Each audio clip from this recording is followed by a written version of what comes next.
leaders in the world who are made for impact. 3 years ago, we decided to restage our Haagen Dazs brand, a brand that's been loved by so many for so many years and with a great history, great products. But we felt like we needed to, in the next stage of our brand, have a brand that was more reflected and connected with our broader consumer base and an opportunity for us to reposition the brand. And that's sort of our journey started 3 years ago. I'm Gretchen Schott, and this is Made for Impact, a show for leaders who want to leave a lasting impact on their organizations, their teams, and their lives.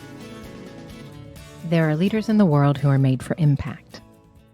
Today, my guest is Elizabell Marquez, CMO of Dreyer's Grand Ice Cream. Now, I'm going to set you up to be prepared for this interview, friends, because once you listen to this, I promise you're going to want to go get some ice cream.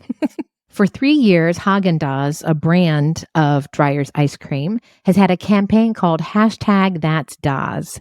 It has a platform for empowering marginalized rising stars and the creative realm, where their stories are historically underrepresented. Organizations donated to and activated with this campaign that they started include La Cocina, She's the Music, Allies in the Arts, Hot Bread Kitchen, among several others. In 2023, the company fulfilled its $1.5 million commitment to support marginalized creators through this campaign. So we talk about that campaign. We also talk about finding strong partnerships, and I really think you're going to love her enthusiasm. Take a listen.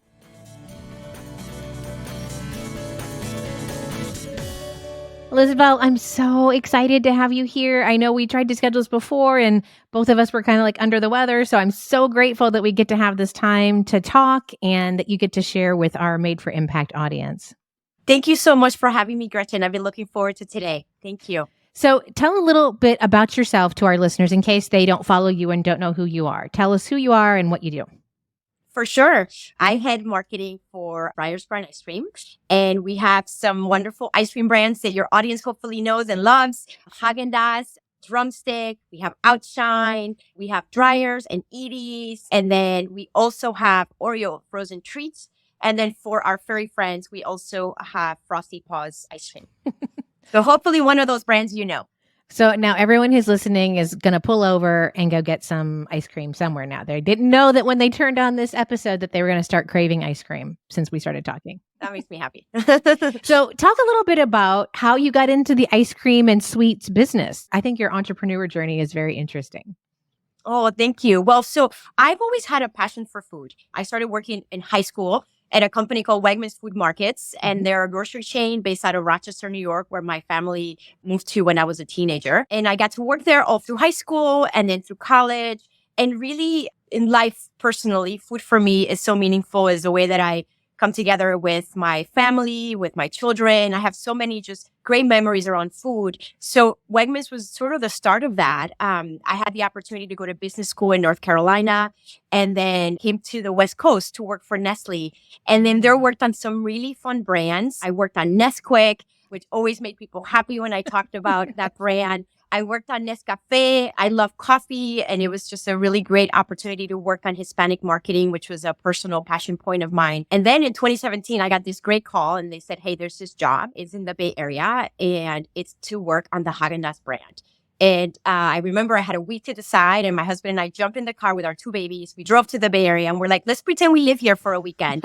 And can we do this? And then I got to work on Haagen Dazs, which is an incredible brand with such a rich history. So I did that for a couple of years. And then 3 years ago, almost 4 years ago, I was lucky enough to move into my current role, which is the CMO for Dreyer's Grand Ice Cream, overseeing not just Haagen Dazs, but all the wonderful brands I mentioned in the beginning. Oh, I remember growing up and there was a Haagen Dazs store near my high school. And like, that was a very big treat. Like I remember like on half days of school or like when we got out early, we all went up to Haagen Dazs and got ice cream, right? And mine was always like double chocolate chip. That was my favorite flavor. But oh, I love it. There's great history. Like you talk about history, it's been around because I'm not a little young pup, right? So I remember that was a little ways back, like back in the 80s when we used to actually go into stores and like get ice cream that they served you behind the counter. So totally. This brand, is so interesting. The history goes back 60 years, and it just started with a love from Ruben and Rose, this wonderful couple who wanted to make an ice cream brand that was just unlike any other. And their obsession with the best ingredients, the best quality. They were just so thoughtful in the way they created this brand and this product. And for me, I just feel like what an honor that I get to work on that legacy they created and that I get to work on this brand that for so many people means so much, whether it's a connection of visiting one of our 200 Haagen Dazs shops across the US and getting ice cream there, or whether it's sharing, ice cream over dinner. It's nice talking to people. Whenever I say I work on ice cream, there's always a memory people want to share. And it's always a very joyful memory, which is really wonderful. Oh, I love that. So I want you to share with our listeners, though, because I did a little research and you have this incredible campaign called #That'sDazs. So talk about that campaign, the goals or the themes that it aims to address. Because when I read about this, I was like, this is so cool.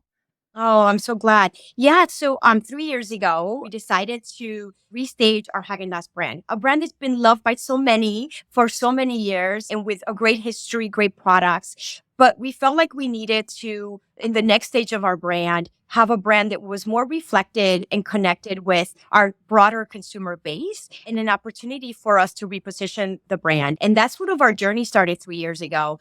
And, with the restage, as you can imagine, there's so many things you're considering. The team worked on sort of every aspect of it, everything from our visual design, our campaign. We hired this wonderful agency, Cartwright, out of Los Angeles. Keith Cartwright helped us and his team on creating this new chapter for the brand. But one key part as we were working on our restage was around how do we use our brand and our platform, the scale of it in a couple of ways. One is an opportunity to be more reflective of our diverse consumer group, right? I mean, if you think about all the people that enjoy ice cream, we wanted to make sure that we showed that in everything we did. Took an opportunity to think about what is a way that we can drive impact with our work. And I'm so proud of the work the team did. And it was an opportunity to start our purpose journey. And it was around using our brand as a platform to bring forward and give a place for underrepresented talent. And that was across many areas, right? In front of the camera, behind the camera, our directors. And really, it was a great opportunity to make impact in a different way that we hadn't been as thoughtful about in the past. But beyond the work there, it was also about finding organizations that we could support that were on the same mission and providing financial support. As I reflect on the last 3 years, because we've been on this journey for 3 years, it became a way of working beyond just, hey, this is our purpose journey. It became the way the team started to think about everything we were doing, thinking about the partners we work with, thinking about creating a forum for talents that, wasn't particularly highlighted in different ways and giving them a platform to do that. So now, it feels like it's just our way of working. But when I think about 3 years ago and our intention behind it, that's where it started. And it's been really a growth and an opportunity to connect with communities and with creators in a really strong way. And they're part of our brand now, which is, I think, the exciting part. Are there any educational programs or like initiatives under this #That'sDazs? And guys, I want to make sure it's #DAZS. Are there educational or initiatives, and how are they contributing to awareness and knowledge? We made a commitment that we were going to donate $1.5 million over the course of 3 years. And we were going to find organizations that were doing the same work, that they were trying to promote and uplift underrepresented talent in different ways. We partner with She Is the Music, which is working with female artists, whether songwriters, singers, producers in the music arena. And we've partnered with them. And what's great is when we partner with organizations like She's the Music, certainly there's a financial donation that we do because we want to help them keep doing the work. But there's also, how do we bring their talent into our work? So I'll use that one as a quick example. We did a concert series this last summer with Haagen Dazs where we did an activation. And we did Out Thailand in San Francisco. And I went to the activation, and while it was wonderful and we had our product, the DJ that was playing, Madame Gandhi, who has great music, she actually came from She's the Music. So the teams are finding ways to financially support these organizations, but also bring their talent into the fold of things that we're doing as a brand. And that's just one example. We partner with La Cocina. We partner with Allies in the Arts. We partner with Lena Waithe's organization. So, the list is long, and it includes different types of creators in different ways that we're helping to support through our work as well as our financial contribution. I love that you guys have so many partnerships. And I imagine that there are people listening to this and would want me to ask you questions about, like, what does a strong partnership look like for you guys? Like, how do you determine this is a partnership that we want to be involved with? And I think more importantly, like, how do we make that meaningful for both of us? Like, how is this a win-win for both of us? Can you talk a little bit about your process with that or how you've gone about doing that? For sure. I mean, I think the first is being clear on what we want to do, right? In terms of our purpose journey. And for us, it's been about giving a platform to underrepresented creators, talents that haven't had the opportunity. And that comes in different ways, right? In front of the camera, behind the camera, writing. So first is finding organizations that have the same mission as us. And that's been actually wonderful because there's so many great ones across this country. And then what we do is we work with them, we share our mission, and we talk about what are ways that we can fuel their work forward, but also what are ways that we can bring their talent into our fold. So it's always a dual conversation, right? So whether that's around bringing one of their actors into be an extra in our creative, whether that's about leveraging sheets of music, are there music talents there that we can leverage in our work? So it has to be for us sharing the same goals, but also finding ways that we can have not just a one-time interaction, but that we can work together. There's another great creator, Paula Velez, and we work with her on Haagen Dazs shops. You mentioned you've been to our shops, and she did some great dessert for our shops that we sold, and it highlighted her work. She created some content for our brand, and that's been also a multi-year partnership because we would love if we can have these partnerships not just be a one-time thing, but how can we continue to support each other year after year and maybe even support each other in different, bigger ways as we evolve. But that for us is really the key starting point is having a common mission is where we start selecting these great organizations. And there's so many good ones. When you have got into these conversations and you might say, like, we have similar mission, we have similar desires, same kind of impact we want to make on the world. What are some things that make you go, I'm excited about what you're doing, not sure like we're the best platform for you? So what are some things you use to discern whether or not you're going to pass on somebody? Yeah, and that's hard, right? Because there's so many good ones that we want to partner with. I think it's a combination of, I mentioned their mission, our mission. Also, what are our business objectives, right? Are there ways that we can work with them beyond just the financial contribution, but bringing the talent forward in our work? So I think that's part of the sort of the filter we put on it, right? So whether it is creative, whether it is talent that can create artwork for us, murals for us, we've done work like that where we've highlighted people's work in the community. It has to be more than a financial donation, although that's super important, but we want to also highlight the work these creators are doing. So for us, unfortunately, yeah, there could be times where maybe only one of those pieces would work, but not the whole picture. And again, it goes back to, we have a great platform on Haagen Dazs, and we can give that platform to creators in a different way. We want that second piece to also be part of the sort of the equation, I guess. Are you finding that you're coming to the table with ideas on how to, like, you hear about them, you're like, we could see you this and this, or are you waiting for them to like share with you, this is how we see you using your platform? What's your preference, maybe, is a better question. Well, I'll mention our first donation was to the Hillman Grad Productions and Lena Waithe, who's the founder, and I think your audience probably knows her. She's an actor, a producer. I loved that. She was probably one of our first meetings that we had as we were starting the journey. When we talked to Lena, and I personally was involved in the call with Lena, we talked about, well, what are ways that we could partner together, right? And, we knew that we would absolutely do a donation to her organization because she provides these great scholarships to up and coming artists. But we also in this meeting talked about, well, what else could we do together? And then we got to talking about, they have folks that are working sort of on their acting as an opportunity. So we said, okay, maybe we can have someone from your organization be in our creative. And they were. We had an extra from her organization. So I think it's a discussion, right? And I think we're quite open in the ways that it can show up for the consumer, for the organization. So I think it's a dialogue. And I think that for me was our first conversation that we had. But it was also the way that we want to work, which is let's collaborate on it together and see how we can, between their work and our work, 1 + 1 make it equal 3, right? Is there a way to have more impact? So it's a dialogue, and we're very much part of it and collaborate on what that could look like. I want to stay on the idea of it's ice cream. It's like, it's the yummy, the sweets, and all those wonderful things. But with consumer demand for healthier and more sustainable products, how has that evolved, do you think, since you've worked at Dreyer? And how has the company then adapted to these changes? It's a great question. The evolution that we've seen, and certainly COVID, I think, accelerated it, is that, I think about being young and sitting around the table with my parents, and you'd have dinner and then you share a bowl of ice cream. We still do that in my house. Yes. Yeah, we do too.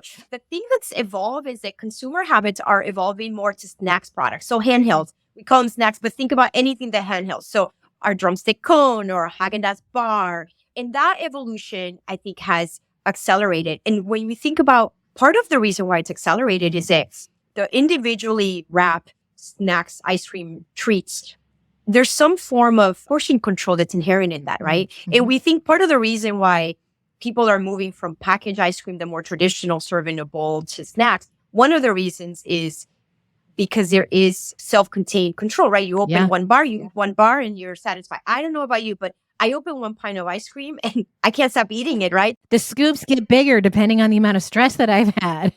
Exactly. Ice cream can solve many problems, right? So I think that that's one dynamic that we're seeing. And the piece that is exciting for us as a company is that when you think about ice cream as a snack, we have so many great choices for consumers, right? I know we're talking about Haagen Dazs and our bars, but we have ice cream cones on drumstick, right? A favorite one of my son. We have the Oreo ice cream bars. We have Skinny Cow. So for that consumer that really is being more mindful in terms of the calories, we have our Skinny Cow sandwiches, right? That it's a good big eat with, a lower calorie end. So I think that is a dynamic that consumers are certainly moving to. And I think as a company, because of the breadth of brands we have, we talk about an ice cream snack for anyone because of the variety that we have. But we certainly see that dynamic in the category for sure. What are some of the innovations that are coming this year? Can you share with our folks things to look forward to or what's coming? If they're not already thinking, I'm now going to go get an individual snack of ice cream, but what else is coming? Oh my gosh, we've been working on so many good ones. Okay, so I'll tell you what's coming in 24 because we just did our work session for 2025. So I'm going to stay focused on what they can eat shorter. We're working on some really incredibly indulgent Haagen Dazs bars. And I think my personal favorite is the dulce de leche bar, which consumers can find in retail. And I'm a big fan of dulce de leche, and I'm so happy that we're finally putting it in a bar. But it's an iconic flavor, one of the really early flavors that our founders started. And we're bringing this into ice cream bars. So think about dulce de leche ice cream with our famous dulce de leche sauce coated in chocolate. That is my personal favorite. But we're also launching a chocolate cookie crumble bar for the chocolate lovers out there. And this bar is a vanilla ice cream and it has chocolate coating, but it has cookies in the coating, which makes it really indulgent. And it has also a very delicious chocolate, we call it variegated sauce inside. So these are just two examples of indulgent. But you mentioned portion control. We're actually launching a Haagen Dazs Mini, just a new flavor, or our vanilla milk chocolate. And these are smaller bars. Sometimes you just want a little treat, just a little something. And we have flavors in the market today, but consumers want more of these snacks, smaller snack flavors. So we'll be launching Haagen Dazs Mini bars. And then on drumstick, we have some delicious flavors as well. We have a little drum, which are also very much into that smaller portion, strawberry and vanilla. That's delicious. I think my daughter's going to love those. And then we have a drumstick, our iconic round top cone. And we have a chocolate flavor covered in peanuts, which is a number one ask of our consumers. We offer that flavor. So we're bringing that to consumers. And then on Outshine, we're bringing what we call our mini fruit pops. So again, smaller format. And we're bringing a pack that has a mango flavor, pineapple, watermelon, like sort of tropical flavors. That's also very delicious. So those are just some of the new items that your listeners can find in stores. And hopefully they'll try and love as much as we love making them. With all of this new innovation, and we talked a little bit about sustainability, I'm curious, is the organization focused on any environmental friendly practices? Yeah, I think one thing that you'll see, taking a step back and we think about two new things you're going to see in the year. We just did some work on Haagen Dazs specifically to make sure that we are partnering with the Rainforest Alliance to have certified cocoa. So all of our Haagen Dazs users starting in the new year, all of our bars will be using certified cocoa. So that's one example of the work we are doing. And our goal, frankly, is to look at how do we expand that to our other brands as well. So that's one that's new and as of today. So I'd say that's one big one. When we also look at places, you mentioned our Haagen Dazs shops as an example, right? Where you're used to having in your ice cream. We're looking at are there compostable items that we can use for our menu items? Mhm. And the team is working on that to bring that into the franchise. So I think there's work, certainly happening in different ways, whether it's the sourcing of our ingredients, as I mentioned, whether it is for our out-of-home, like our Haagen Dazs shops, the materials that we're using. So very conscious of the impact that we can make in a positive way. But the Rainforest Alliance, it's a new one that we just officially signed off on this week. So happy to share that with your audience. Yeah, that's really exciting. What advice do you have for aspiring entrepreneurs who want to create a socially responsible business?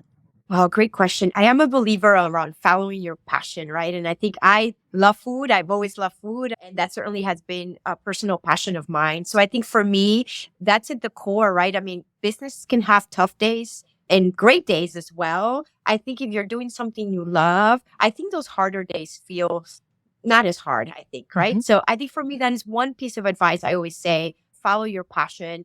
I think, when it comes to food, it's about staying connected to what consumers want, what their trends are, making sure that we're staying connected to what's happening, not in our office, but being out in the market and being inspired. And, I think that's the other piece that we spend a lot of time thinking through and making sure we're connecting and on, for us on Haagen Dazs and really across all of our brands, is the broad consumer base we have and thinking about all the needs. So if you're starting a business, I think it always starts with the consumer and making sure you're delivering what the consumer is looking for. So for me, I think that's the second.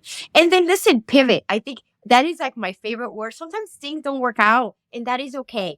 And, my team, we always talk about we have to pivot and finding joy in the pivot. Because I think when you have to change either direction or something doesn't work out, that can feel hard and heavy, especially if you Yeah. worked so hard on it yourself. Mhm. But I think finding the positive in the change, in the pivot, and finding ways to learn from that. And we talk about stay in the low, like as short as you can, and you just have to get back up and get back out there. So I'd say that's the other piece, embracing the pivots that you have to do. And, I have a lot of friends that are entrepreneurs and they have their own businesses, and it is hard. It is really, really hard work.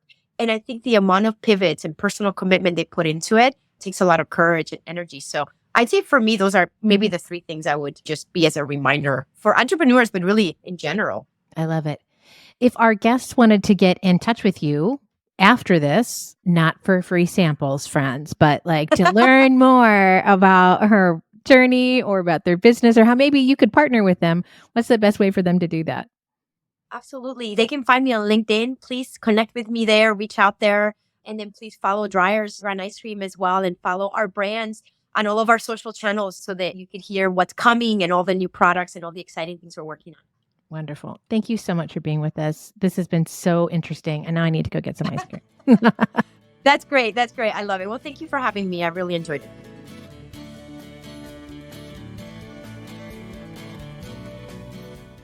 Okay, who's going to go get some ice cream right now?